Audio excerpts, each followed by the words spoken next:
Des salariés de l'usine en liquidation GM&S se sont rendus en Corrèze pour interpeller le chef de l'État, en visite dans le département. Ils ont été stoppés par des CRS. Des salariés de l'entreprise GM&S dépités. Avec des élus de la Creuse, de l'Indre et de la Haute-Vienne, plusieurs dizaines d'entre eux ont affrété 2 autocars, au départ de leur usine de la Souterraine, pour espérer interpeller le président Emmanuel Macron, en visite ce mercredi à Égletons, à 200 km de là, en Corrèze. Mais le chef de l'État, venu visiter en début d'après-midi le nouveau campus de l'école d'application au métier des travaux publics, n'a pas donné suite à leur demande de rencontre.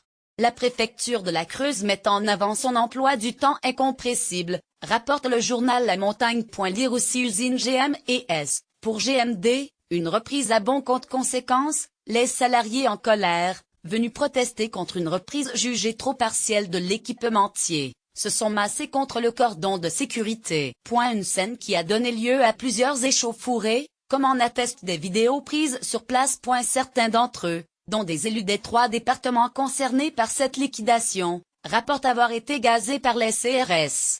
C'est insupportable de se faire gazer, a déploré le maire de Guéret, Michel Vernier. Les élus ont commencé à avancer et plutôt que de nous retenir gentiment, ils ont commencé à gazer des élus en écharpe, s'est insurgé Étienne Legeneux, président de l'intercommunalité Ouest-Creuse. Une différence avec les salariés de Whirlpool. Emmanuel Macron a refusé de recevoir les élus présents du territoire de la Creuse, de l'Indre et de la Haute-Vienne, et aussi des représentants du personnel. Il a été décidé de descendre au plus près du barrage de CRS, d'agir un peu à ce moment-là, a annoncé Vincent Labrousse, l'un des syndicalistes CGT de l'entreprise. L'un de ses pairs fustige un écart de traitement entre les salariés de GM&S et ceux de Whirlpool, que le président a rencontré mardi. Il n'y a pas de raison qu'M. Macron reçoive des salariés dans un département et que dans un autre il les ignore complètement, s'énerve le syndicaliste de la CGT Yann Negras. On a tous l'impression qu'il y a une différence de traitement des salariés. Certains il veut bien les écouter et les entendre, bien sûr une fois que le travail est fait et que ça a été tout rose, c'est facile pour lui.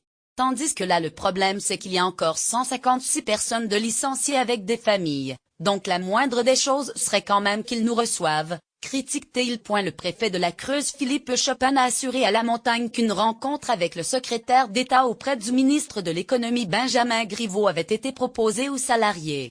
Une solution refusée par l'ensemble des intéressés, scandant Macron ou rien.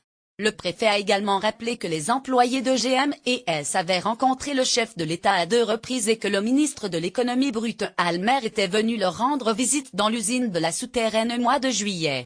Cette journée de protestation intervient quelques jours après l'envoi des premiers courriers d'avertissement ou lettres de licenciement adressés aux salariés de GM&S.